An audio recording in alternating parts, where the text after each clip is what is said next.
JP ನಗರದಿಂದ next caller ready ಇದ್ದಾರೆ. ನಮಸ್ಕಾರ. ನಮಸ್ಕಾರ ಸರ್. ಜಯಶಂಕರ್ ಸರ್, ಹೇಗಿದ್ದೀರಿ? ಚೆನ್ನಾಗಿದ್ದೀರಾ? ನಾವು ಆರಾಮಾಗಿದ್ದೀವಿ, ಪರವಾಗಿಲ್ಲ. ನೀವು ಕಸ ಹಾಕಿದ್ರೆ ಇವಾಗ ಟಿವಿ ತೋರಿಸ್ತಾ ಇದ್ದೀರಿ. ಹೌದು, ನೋಡ್ತಾ ಇದ್ದೀನಿ. ನೀವು ದಂಡ ಹಾಕೋದು ಮತ್ತೆ ಕಸ ಮನೆಗೆ ಹಾಕೋದು ತಪ್ಪು ಅಂತ ನಾನು ಹೇಳಿಲ್ಲ. ಬಟ್ ನೀವು ದಂಡ ಹಾಕ್ತಿರಲ್ಲ, 1,000 10,000 ಅಂತ ಹೇಳ್ತಿರಲ್ಲ, ಎಲ್ಲಾರು ಕೊಡಕ್ಕಾಗತ್ತಾ? ಕಸ ಹಾಕಕ್ಕಾಗತ್ತಾ ಅಂತ ಕೇಳ್ತಾರ ಅವರು.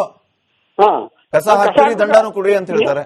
ಅಲ್ಲ, ನೀವು ಅದ್ ಕೇಳೋದು ತಪ್ಪು ಅಂತ ನಾನು ಹೇಳಿಲ್ಲ. ಅದಕ್ಕೆ ಎಷ್ಟು ಮಿನಿಮಮ್ ಹೆಂಗ್ ಹಾಕ್ಬೇಕು, ಯಾವ ತರ ಹಾಕ್ಬೇಕು?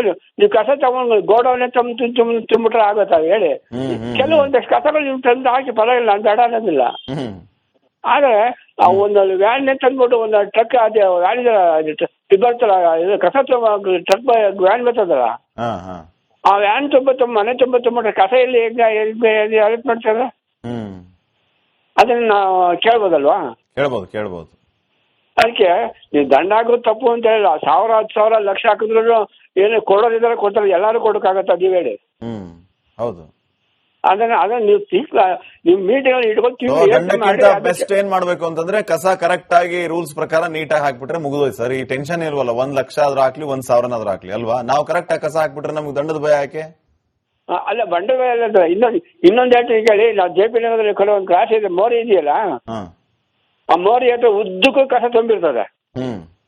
ನಾನು ಹಂಗ ಯಾರು ಕೇಳೋರಿಲ್ಲ, ಮಿನಿಸ್ಟ್ರಿಗಳು ಬರಲ್ಲ, ಯಾರು ಬಲ್ಲಿ ಚೆಕ್ ಮಾಡಕ್ಕೆ ಯಾರೊಬ್ರು ಬರ್ತಾ ಇಲ್ಲ ಈ ಕಡೆ. ಗೊತ್ತಾಯ್ತಾ? ಅಲ್ಲ, ಯಾರು ಕೇಳ್ತಾರೆ? ಯಾರು ಕೇಳಲ್ಲ. ಯಾವಾಗಲೂ ಒಂದ್ಸಲ 5-6 ವರ್ಷದಿಂದ ಒಂದ್ಸಾರಿ ಹಾಕೋದಿಕ್ಕೆ 500 ರೂಪಾಯಿ ದಂಡ ಕೊಡಿ ಅಂತ ಕೇಳಿದ್ರು ಇಲ್ಲೊಬ್ರಿಗೆ. ಆಗ ಹೆಂಗ್ರಿ ಯಾರು ಯಾವ ಕಾಲದಲ್ಲಿ ಕೊಡ್ಬೇಕು ಅಂತ ಅದಕ್ಕೆ ಏನು ಗೊತ್ತಿಲ್ಲ ಸರ್, ಇಟ್ಟಿದ್ದಾರೆ ನಮ್ಮ ಇಟ್ಟಿದ್ದಾರೆ, ಅದಕ್ಕೆ ನಾವು ಕೇಳ್ತೀವಿ ಅಂತ ಹೇಳಿದ್ರಂತ ಅಲ್ಲಿ.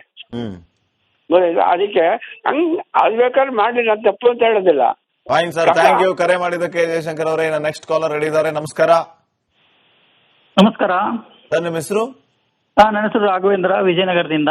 ಎಸ್ ರಾಘವೇಂದ್ರ ಸರ್, ಹೇಳಿ ಸರ್. ನನಗೆ ಈ ಕಸ ಮನೆ ಮುಂದೆ ಹಾಕೋದ್ರ ಬಗ್ಗೆ ಮೆಜರ್ಸ್ ತಗೋತಾ ಇದ್ದಾರೆ BBMP ಅವರು. ಅದು ಮಾಡ್ಲಿ, ಅದು ಟೆಂಪ್ರರಿ ಮೆಜರ್ಸ್ ಅಷ್ಟೇನೆ, ಎಲ್ರಿಗೂ ಗೊತ್ತಾಗ್ಲಿ ಅಂತ ಮಾಡ್ತಾ ಇರೋದಷ್ಟೇ. ಆದ್ರೆ ನಾವು ವಿಲೇವಾರಿ ಮಾಡಿ ತ್ಯಾಜ್ಯ ಒಣಗಿದ್ದು ಬೇರೆ ಮಾಡಿಕೊಟ್ರು ಅವರು ಒಂದೇ ಇದ್ರಲ್ಲೇ ಹಾಕೊಂಡು ತುಂಬ್ಕೊಂಡು ಹೋಗ್ತಾರೆ. ಮತ್ತೆ ಯಾಕೆ ಇನ್ಸಿಸ್ಟ್ ಮಾಡ್ಬೇಕಂಗಾರೆ? ನಾವೇ ನೋಡ್ತಾ ಇದೀವಿ, ದಿನಾ ನೋಡ್ತೀವಿ. ಬೇಕಾದ್ರೆ ನೀವೇ ನಿಮ್ಮ ಕ್ಯಾಮ್ರಾ ತಗೊಂಡ್ ಬನ್ನಿ, ಗೊತ್ತಾಗತ್ತೆ. ಯಾವುದೇ ಆಟೋದಲ್ಲಿ ಕೂಡ ವಿಲೇವಾರಿಯಾಗಿಯೇ ಹೋಗೋದಿಲ್ಲ. ಅದು ಎಲ್ಲ ಒಂದ್ರ ಮೇಲೆ ಒಂದು ತುಂಬಿಕೊಂಡು ಅದನ್ನು ಮಿಕ್ಸ್ ಮಾಡ್ಕೊಂಡೇ ಹೋಗ್ತಾರೆ. ಅದರಿಂದ ಜನರಿಗೆ ಅದರಲ್ಲಿ ಬೈದು ಪ್ರಯೋಜನ ಇಲ್ಲ. ನೀವು ವಿಲೇವಾರಿ ಮಾಡ್ತಿಲ್ಲ ಅಂತ. ವಿಲೇವಾರಿ ಮಾಡ್ಬೇಕು, ನಮ್ ಕರ್ತವ್ಯ ಕರೆಕ್ಟ್. ನಾವು ಮಾಡಿದ್ದನ್ನ ಅವ್ರು ಮತ್ತೆ ತುಂಬಿಕೊಂಡೇ ಹೋಗ್ತಾರೆ. 2 ವ್ಯಾನ್ ಬರೋದಾದ್ರೆ ಓಕೆ, ಅವಾಗ ಬೇರೆ ಬೇರೆ ಹಾಕಿದ್ರೆ ಅದಕ್ಕೆ ಒಂದು ಇದಿದೆ. ಎಲ್ಲಾನು ಒಂದರಲ್ಲೇ ತುಂಬಿಕೊಂಡು ಒಂದ್ರ ಮೇಲೆ ತುಂಬಿಕೊಂಡು ರೋಡ್ ತುಂಬಾ ಬೀಳಿಸ್ಕೊಂಡು ಹೋಗ್ತಾರೆ ಅವ್ರುವೆ. ಅವ್ರಿಗೆ ಯಾವ್ದೇ ತರಹದ ಜವಾಬ್ದಾರಿ ಇಲ್ವಾ ಹಂಗಾರೆ? ಅಂದ್ರೆ ನೀವು ಎಲ್ಲಾ ಒಟ್ಟಿಗೆ ತಗೊಂಡು ಹೋಗ್ತೀರಿ ಅಂತಂದ್ರೆ ನಮ್ಗೆ ಯಾಕೆ ಒಣ ಕಸ ಹಸಿ ಕಸ ಬೇರೆ ಮಾಡಿ ಅಂತ ಹೇಳ್ತೀರಿ ಅಂತ ನಿಮ್ ಸಮಸ್ಯೆ ನೀವು ಹೇಳ್ತಿದ್ದೀರಿ. ಆಲ್ಮೋಸ್ಟ್ 90% ಪೀಪಲ್ ಎಲ್ಲರೂ ಅದನ್ನ ಬೇರೆ ಮಾಡಿಯೇ ಕೊಡ್ತಾರೆ. ಆದ್ರೆ ಅವ್ರು ತಗೊಂಡ್ ಹೋಗ್ಬೇಕಾದ್ರೆ ಎಲ್ಲ ಒಂದೇ ವ್ಯಾನ್ ಅಲ್ಲಿ ತುಂಬ್ಕೊಂಡು ಹೋಗ್ತಾರೆ. ವೇಸ್ಟ್ ಅದು. ನಾವು ಮಾಡಿದ ಎಫರ್ಟ್ಗೆ ಬೆಲೆಯೇ ಇಲ್ದಂಗ ಆಗೋಯ್ತಲ್ಲ. ಕರೆಕ್ಟ್. ಥ್ಯಾಂಕ್ ಯು ರಾಘವೇಂದ್ರ ಅವರೇ, ಕರೆ ಮಾಡಿದಕ್ಕೆ. ಈಗ ಇನ್ನಷ್ಟು ಕಾಲ್ಸ್ ಗಳನ್ನ ನಾವು ತಗೋತೀವಿ. Welcome back. ಕಾಲರ್ಸ್ ರೆಡಿ ಇದ್ದಾರೆ, ತಗೊಂಬೋಣ. ವಿಜಯನಗರದಿಂದ ವಿಜಯ್ ಕುಮಾರ್ ಅಂತ ಕರೆ ಮಾಡಿದ್ದಾರೆ. ನಮಸ್ಕಾರ ವಿಜಯ್ ಕುಮಾರ್ ಅವರೇ. ಸರ್ ನಮಸ್ಕಾರ. ನಾನು ನಿಮ್ಗೆ ಈ ವಿಚಾರವಾಗಿ 3-4 ಪಾಯಿಂಟ್ ಹೇಳ್ತೀನಿ. ಮೊಟ್ಟ ಮೊದಲನೇದು, ಇವಾಗ ಏನ್ ಇವ್ರು ಮಾಡ್ತಾ ಇದಾರೆ ಇದು ತಪ್ಪು, ಫಸ್ಟ್ನೇ ಪಾಯಿಂಟ್. 2ನೇ ಪಾಯಿಂಟ್, ಇವ್ರ ಹತ್ರ ಒಂದು ವಾರ್ಡ್ ನಲ್ಲಿ ಎಷ್ಟು ಕಸ ಜನರೇಟ್ ಆಗುತ್ತೆ ಅಂತ ಡಾಟಾನೇ ಇಲ್ಲ ಇವ್ರ ಹತ್ರ. ಅದ್ರ ತಕ್ಕನಾಗಿ ಬೇಕಾದಂತ ವೆಹಿಕಲ್ ವ್ಯವಸ್ಥೆನೇ ಇವ್ರ ಹತ್ರ ಇಲ್ಲ, ಮ್ಯಾನ್ ಪವರ್ ಇಲ್ಲ. 2ನೇ ಪಾಯಿಂಟ್. ಆಮೇಲೆ ಮೊಟ್ಟ ಮೊದಲು ಇನ್ನೊಂದು ಏನ್ ಪಾಯಿಂಟ್ ಅಂತ ಅಂದ್ರೆ, ಇವ್ರ ಹತ್ರ ಯಾವ್ದೇ GPRS ಟ್ರ್ಯಾಕರ್ ಇಲ್ಲ, ಗಾಡಿ ಬಂದಿದ್ಯಾ ಬಂದಿಲ್ವಾ ಅಂತ ಹೇಳಿ ನಮ್ಗೆ ಪ್ರೂವ್ ಮಾಡ್ಲಿಕ್ಕೆ. 4ನೇ ಪಾಯಿಂಟ್, ಇವರು ಮೊಟ್ಟ ಮೊದಲು ಕಸ ತೆಗೆಯೋದು ಬರೀ ಇದರಲ್ಲಿ ಹೋಟ್ಲುಗಳಲ್ಲಿ. ಇವ್ರದೆಲ್ಲ ಮಾಮೂಲಿ ಇರುತ್ತೆ. ಈ ಯಾರು ಮಾರ್ಷಲ್ಸ್ ಇದಾರಲ್ಲ, ಇವರೆಲ್ಲರೂ ಎಲ್ಲಾ ಏರಿಯಾಗಳಲ್ಲಿ ಎಷ್ಟು ಹೋಟ್ಲ್ಸ್ ಇದೆ ಎಲ್ಲಾ ಕಡೆ ಮಂತ್ಲಿ ಮಾತಾಡ್ಕೊಳ್ತಾರೆ ಇವರು. ಮಂತ್ಲಿ ಮಾತಾಡ್ಕೊಂಡು ಫಸ್ಟ್ ಅಲ್ಲಿ ಕಸ ಎತ್ಬಿಟ್ಟು ಪೂರ್ತಿ ತುಪ್ಕೊಂಡ್ಬಿಡ್ತಾರೆ. ಮನೆಗಳ ಹತ್ರ ಇರಲ್ಲ, ಇದೇ ಇರಲ್ಲ, ಏನ್ ಹೇಳಿ, ಜಾಗನೇ ಇರಲ್ಲ. ಮೊಟ್ಟ ಮೊದಲನೇದು. ಅವ್ರ ದುಡ್ಡು ಎಲ್ಲಿ ಸಿಗುತ್ತೆ ಅಲ್ಲೇ ಹೋಗಿ ಮಾಡ್ಕೊಂಡ್ ಬರ್ತಾರೆ. 2ನೇ, ನಾನು ಹೋಟ್ಲ್ ಕಸ ತೆಗಿಬೇಡಿ ಅಂತ ಹೇಳಲ್ಲ. ಇವರು ಸಪರೇಟ್ ಆಗಿ ಮಾಡ್ಬೇಕು, ಅದಕ್ಕೊಂದು ಸಪರೇಟ್ ಚಾನಲ್ ಕ್ರಿಯೇಟ್ ಮಾಡ್ಬೇಕು ಇವರು. ಆ ಕಮರ್ಷಿಯಲ್ ಟೈಪ್ ನಲ್ಲಿ ಇವರು ಅವರಿಂದ ಏನ್ ವಸೂಲಿ ಮಾಡ್ಕೋಬೇಕೋ ಮಾಡ್ಕೊಳ್ಳಿ ಅಫಿಷಿಯಲ್ ಆಗಿ. ಇವರು ಏನ್ ಮನೆ ಮುಂದೆ ತಂದು ಕಸ ಹಾಕ್ತಾ ಇದಾರಲ್ಲ, ಈಗ ಓಕೆ ಒಪ್ಕೊಳ್ತೀನಿ ಆತರ ಕಸ ಹಾಕಿ ಇದನ್ನ ಮಾಡಬಾರ್ದು, ನಾನು ಅದನ್ನ ಐ ಅಕ್ಸೆಪ್ಟ್. ಬಟ್ ಎಲ್ಲಾ ಕಡೆ ಗಾಡಿ ಬರ್ತಾ ಇಲ್ಲ. ಕೆಲವು ಸಾರಿ ಬೆಳಿಗ್ಗೆ ಬರ್ತಾನೆ, 8 ಗಂಟೆಗೆ ಒಂದ್ಸಾರಿ ಬರ್ತಾನೆ, ಇಲ್ಲ ಒಂದೊಂದ್ಸರಿ 12 ಗಂಟೆಗೆ ಬರ್ತಾನೆ, ಇಲ್ಲ ಒಂದೊಂದು 3-4 ದಿವಸ ಬರೋದೇ ಇಲ್ಲ. ಅವಾಗ ಏನ್ ಮಾಡ್ಬೇಕು ನಾವು? ಅಕೌಂಟಬಿಲಿಟಿ ಮಾತ್ರ ಇವ್ರು ಕೇಳ್ತಾ ಇದಾರೆ, ಅವ್ರ ಅಕೌಂಟಬಿಲಿಟಿ ಏನೂ ಇಲ್ಲ. ಅವ್ರೆಲ್ಲಾರು ಡಿಸ್ಪ್ಲೇ ಮಾಡಿದಾರ ಇಲ್ಲಿ ತನಕ? ಯಾರು ಈ ಕಸ ತಗೊಂಡಿದ್ದಾನೆ, ಎಷ್ಟು ಗಾಡಿ ಕೊಟ್ಟಿದೆ, ಎಷ್ಟು ಗಾಡಿ ತಗೊಂಡು ಹೋಗ್ತಾ ಇದಾರೆ, ಎಷ್ಟು ಗಾಡಿ ಡಿಸ್ಪೋಸ್ ಆಗ್ತಾ ಇದೆ, ಈ ತರ ಡಾಟಾ ಎಲ್ಲಾರು ಕೊಟ್ಟಿದಾರ ಇವರು? ಫೈನ್ ಸರ್ ಥ್ಯಾಂಕ್ ಯು ಕರೆ ಮಾಡಿದಕ್ಕೆ. ವಿಜಯನಗರದಿಂದ ಸಾಮಂತ್ ಅಂತ ಮತ್ತೊಬ್ಬರು ಈಗ ಕರೆ ಮಾಡಿದ್ದಾರೆ. ಸಾಮಂತ್ ಅವರೇ ನಮಸ್ಕಾರ. ಸರ್ ನಮಸ್ಕಾರ. ಎಸ್ ಸರ್, ಮಾತಾಡಿ ಸರ್, ಏನನ್ಸುತ್ತೆ ನಿಮಗೆ? ಸರ್, ಈಗ ಸೆಗ್ರಿಗೇಷನ್ ಮಾಡ್ತಾರೆ ಕರೆಕ್ಟು, ಅದನ್ನ ಸರಿಯಾಗಿ ವಿಲೇವಾರಿ ಮಾಡಬೇಕು ಒಂದು. ಹಾಗೆ ಹೆಚ್ಚಿನ ಕಸ ನಾವು ಕಳ್ಸಿದ್ರೆ ಅದಕ್ಕೆ ಹೆಚ್ಚಿಗೆ ದುಡ್ಡು ಕೇಳ್ತಾರೆ. ಈಗ ನಾವು ಅದನ್ನ ಸಪರೇಟ್ ಮಾಡಿ ಕೊಡ್ತೀವಿ. ಈಗ ಎಕ್ಸಾಂಪಲ್ ಮನೆ ಶಿಫ್ಟ್ ಮಾಡಿರ್ತೀವಿ ಅಥವಾ ಹೆಚ್ಚಿನ ಕಸ ಉಳಿದಿರುತ್ತೆ, ಅದನ್ನ ತಗೊಂಡು ಹೋಗ್ಲಿಕ್ಕೆ ಜಾಗ ಎಲ್ಲೂ ಸಿಗದೆ ಇದ್ರೆ ನಾವು ರಸ್ತೆ ಬದಿಯಲ್ಲಿ ಹಾಕಿರ್ತೀವಿ ಅಥವಾ ಕಸದ ತೊಟ್ಟಿಗೆ ಹಾಕ್ತಿವಿ. ಅದನ್ನ ತಗೊಂಡು ಹೋಗೋದಕ್ಕೆ ಎಕ್ಸ್ಟ್ರಾ ಚಾರ್ಜ್ ಮಾಡ್ತಾರೆ. ಇದು ನಿಲ್ಬೇಕಾಗತ್ತೆ. ಸೆಗ್ರಿಗೇಷನ್ ಮಾಡಿ ತಗೊಂಡ್ ಹೋದ್ಮೇಲೆ ಅದನ್ನ ಕರೆಕ್ಟ್ ಆಗಿ ವಿಲೇವಾರಿ ಮಾಡ್ಬೇಕಾಗತ್ತೆ. ಇದು ಅವ್ರು ಮಾಡ್ತಾ ಇರೋದು ಕರೆಕ್ಟ್. ಸಾರ್ವಜನಿಕರು ಅದರಿಂದ ಬುದ್ಧಿ ಕಲಿಬೇಕು. ಸೊ ಅದ್ರ ಜೊತೆಗೆ ಕಸ ವಿಲೇವಾರಿ ಮಾಡೋದ್ರ ಬಗ್ಗೆನೂ ವಿಚಾರ ಮಾಡಬೇಕು. ಸರಿಯಾಗಿ ವಿಲೇವಾರಿ ಆಗ್ಬೇಕು, ಅದರಿಂದ ಎಲ್ಲರಿಗೂ ಅನುಕೂಲ ಆಗುತ್ತೆ. Okay, fine sir, thank you Samanth ಅವರೇ. ಇನ್ನ ಲಕ್ಷ್ಮೀರಾಜ್ ಅಂತ ಕರೆ ಮಾಡಿದ್ದಾರೆ. ನಮಸ್ಕಾರ. ಹಲೋ ಸರ್, ನಮಸ್ಕಾರ ಸರ್.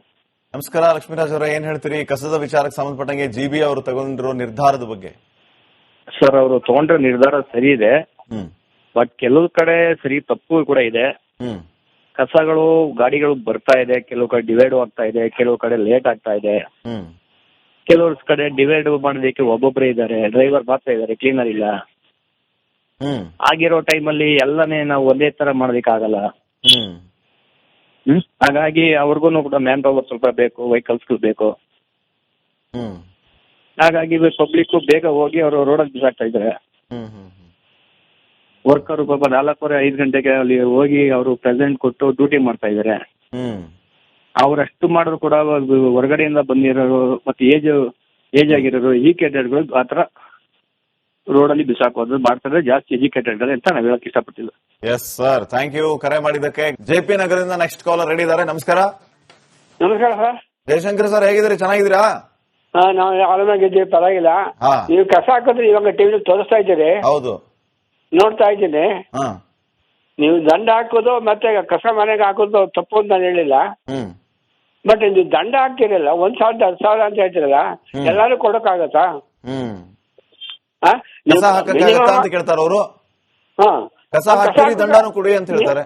ಅಲ್ಲ, ನೀವು ಅದ್ ಕೇಳೋದು ತಪ್ಪು ಅಂತ ನಾನು ಹೇಳಿಲ್ಲ. ಅದಕ್ಕೆ ಎಷ್ಟು ಮಿನಿಮಮ್ ಹೆಂಗ್ ಹಾಕ್ಬೇಕು, ಯಾವ ತರ ಹಾಕ್ಬೇಕು? ನೀವು ಕಸ ತಗೊಂಡು ಗೋಡೌನ್ ತುಂಬಿಟ್ರೆ ಆಗತ್ತ ಹೇಳಿ? ಕೆಲವೊಂದಷ್ಟು ಕಸಗಳು ನೀವು ತಂದು ಹಾಕಿ ಪರವಾಗಿಲ್ಲ, ಅಂತ ಬೇಡ ಅನ್ನೋದಿಲ್ಲ. ಆದ್ರೆ ಆ ಒಂದು ವ್ಯಾನ್ ತಂದ್ಬಿಟ್ಟು ಒಂದು ಟ್ರಕ್ ಅದೇ ವ್ಯಾನ್ ಬರ್ತಲ್ಲ, ಕಸ ಟ್ರಕ್ ವ್ಯಾನ್ ಬರ್ತದಲ್ಲ, ಆ ವ್ಯಾನ್ ಮನೆ ತುಂಬಿಟ್ರೆ ಕಸ ಎಲ್ಲಿ ಹೆಲ್ಪ್ ಮಾಡ್ತಾರೆ? ಅದನ್ನ ನಾವು ಕೇಳ್ಬೋದಲ್ವಾ? ಕೇಳ್ಬೋದು. ಅದಕ್ಕೆ ನೀವು ದಂಡ ಹಾಕೋದು ತಪ್ಪು ಅಂತ ಹೇಳಿಲ್ಲ. 1,000 10,000 ಲಕ್ಷ ಹಾಕಿದ್ರು ಏನು ಕೊಡೋದಿದ್ರೆ ಕೊಡ್ತಾರೆ, ಎಲ್ಲಾರು ಕೊಡಕ್ಕಾಗತ್ತ? ನೀವ್ ಹೇಳಿ. ಹೌದು, ಅದನ್ನ ನೀವು ಮೀಟಿಂಗ್ ಇಟ್ಕೊಂಡು ಬೆಸ್ಟ್ ಏನ್ ಮಾಡ್ಬೇಕು ಅಂತಂದ್ರೆ ಕಸ ಕರೆಕ್ಟ್ ಆಗಿ ರೂಲ್ಸ್ ಪ್ರಕಾರ ನೀಟಾಗಿ ಹಾಕ್ಬಿಟ್ರೆ ಮುಗಿದೋಯ್ತು ಸರ್. ಈ ಟೆನ್ಷನ್ ಇಲ್ವಲ್ಲ, 1 ಲಕ್ಷ ಆದ್ರೂ ಹಾಕ್ಲಿ 1,000 ಆದ್ರೂ ಹಾಕ್ಲಿ ಅಲ್ವಾ? ನಾವು ಕರೆಕ್ಟ್ ಆಗಿ ಕಸ ಹಾಕ್ಬಿಟ್ರೆ ನಮ್ಗೆ ದಂಡದ ಭಯ ಯಾಕೆ? ಅಲ್ಲ, ಬಂಡದ ಭಯ ಅಲ್ಲ. ಇನ್ನೊಂದು ಹೇಳ್ತೀನಿ ಕೇಳಿ. ನಾವು JP ನಗರದಲ್ಲಿ ಕಡೆ ಒಂದು ಕ್ರಾಸ್ ಇದೆ, ಮೋರಿ ಇದೆಯಲ್ಲ, ಆ ಮೋರಿ ಹತ್ರ ಉದ್ದಕ್ಕೂ ಕಸ ತುಂಬಿರ್ತದೆ. ನಾನು ಹಂಗ ಯಾರು ಕೇಳೋರಿಲ್ಲ, ಮಿನಿಸ್ಟ್ರಿಗಳು ಬರಲ್ಲ, ಯಾರು ಬಲ್ಲಿ ಚೆಕ್ ಮಾಡಕ್ಕೆ ಯಾರೊಬ್ರು ಬರ್ತಾ ಇಲ್ಲ ಈ ಕಡೆ. ಗೊತ್ತಾಯ್ತಾ? ಅಲ್ಲ, ಯಾರು ಕೇಳ್ತಾರೆ? ಯಾರು ಕೇಳಲ್ಲ. ಯಾವಾಗಲೂ ಒಂದ್ಸಲ 5-6 ವರ್ಷದಿಂದ ಒಂದ್ಸಾರಿ ಹಾಕೋದಿಕ್ಕೆ 500 ರೂಪಾಯಿ ದಂಡ ಕೊಡಿ ಅಂತ ಕೇಳಿದ್ರು ಇಲ್ಲೊಬ್ರಿಗೆ. ಆಗ ಹೆಂಗ್ರಿ ಯಾರು ಯಾವ ಕಾಲದಲ್ಲಿ ಕೊಡ್ಬೇಕು ಅಂತ ಅದಕ್ಕೆ ಏನು ಗೊತ್ತಿಲ್ಲ ಸರ್, ಇಟ್ಟಿದ್ದಾರೆ ನಮ್ಮನ್ನ ಇಟ್ಟಿದ್ದಾರೆ, ಅದಕ್ಕೆ ನಾವು ಕೇಳ್ತೀವಿ ಅಂತ ಹೇಳಿದ್ರಂತ ಅಲ್ಲಿ. ಗೊತ್ತಾಯ್ತಾ? ಅದಕ್ಕೆ ಅದು ಬೇಕಾದ್ರೆ ಮಾಡಿ, ನಾನು ತಪ್ಪು ಅಂತ ಹೇಳೋದಿಲ್ಲ. ಫೈನ್ ಸರ್, ಥ್ಯಾಂಕ್ ಯು ಕರೆ ಮಾಡಿದ್ದಕ್ಕೆ ಜಯಶಂಕರ್ ಅವರೇ.